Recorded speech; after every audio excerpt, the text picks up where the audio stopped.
داسې کار دی کاکا چې زه ستا لور نه کوم ځکه چې زه په پلي جینۍ مینې یم او ستا لور منم چې تا ماله په کېدن کې راکړې ده خو هغه زما نه ده خوښه او زه ورځمه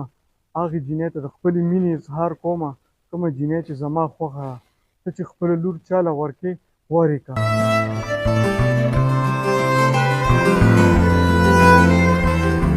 عمرانه ته مانه غواړې څه آخر سنبل زه تا نه څه غواړم مینه درنه غواړم زه ستا د مینې اوږې یم زه تا سره ځکه مینه نشم کولی چې ته یو غریب یې زما زړه م غواړي چې زه یو مالداره وکړم چېرته مزې کوم ګاډی وي کور وي عیش عشرت وي زه تا سره مینه نشم کولی بدې مانه مه خفه کېږه که ته زما د ماما زوی خو نه او که د ترور زوی مې خو زه تا سره مینه نشم کولی دا زما غټه مجبوري ده زه به واده کوم مینه به م کوم په مالدار سره تا سره خو دې وخت کې څه م نشته ته خو زما په شان یو غریب یې دا ډېره ده چې زما مور او پلار غریبانان دي خو زه ځان له داسې میړه نشم کتی چې هغه هم غریب وي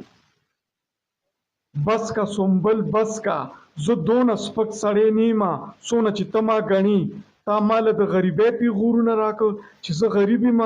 تا له الله مالداره سړی درکه خو خوشحالي ده له الله در مه که عمرانه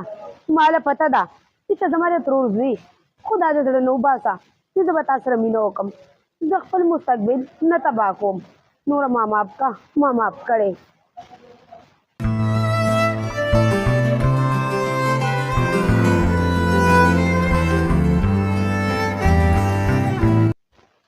دروازې خانه بچې زه ستا مشر ورور یم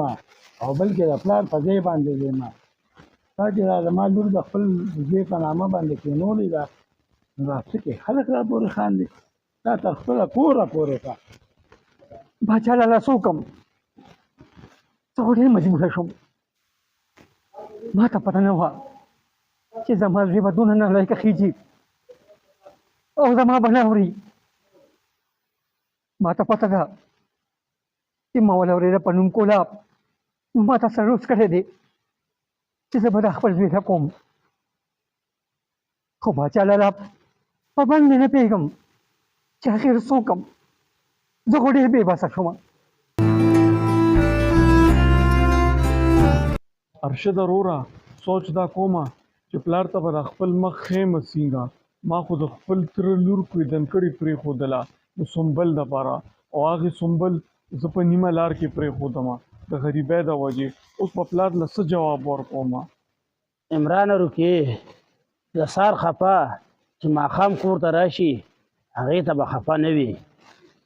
او هېڅ غم ونه کړي بابا مې تللی دی د کاکاجي کره او ستا د رشتې خبره ورسره پخی او زه چې ځو کاکاجي سره ستا ملاقات وکړم کاکاجي کره به یې بوځم او ستا د رشتې خبره به ورسره وکړو راځه عمرانه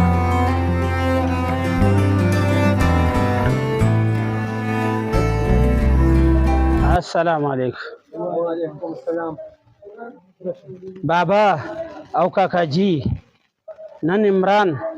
تاسو له د معافۍ لپاره راغلی دی او بل چې په کومه جینۍ باندې مین و نو د هغې څه ډېرې نخرې وي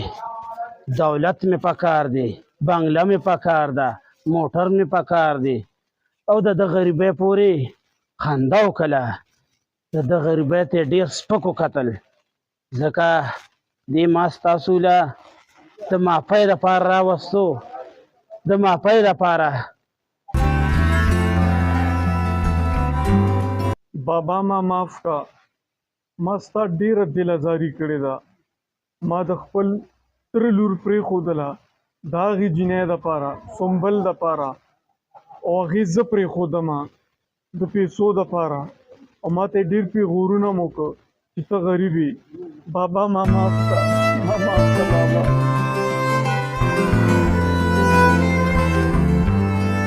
د وخت تېرې اوبه په بېرته نه جاروځي او نه جاروځي تېر صحت په بېرته بیا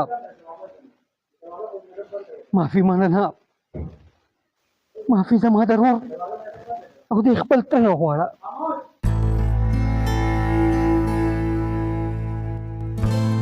د معافی قابل خو نه دی، خو د درولي رور سترګې را باندې ګرانې دي،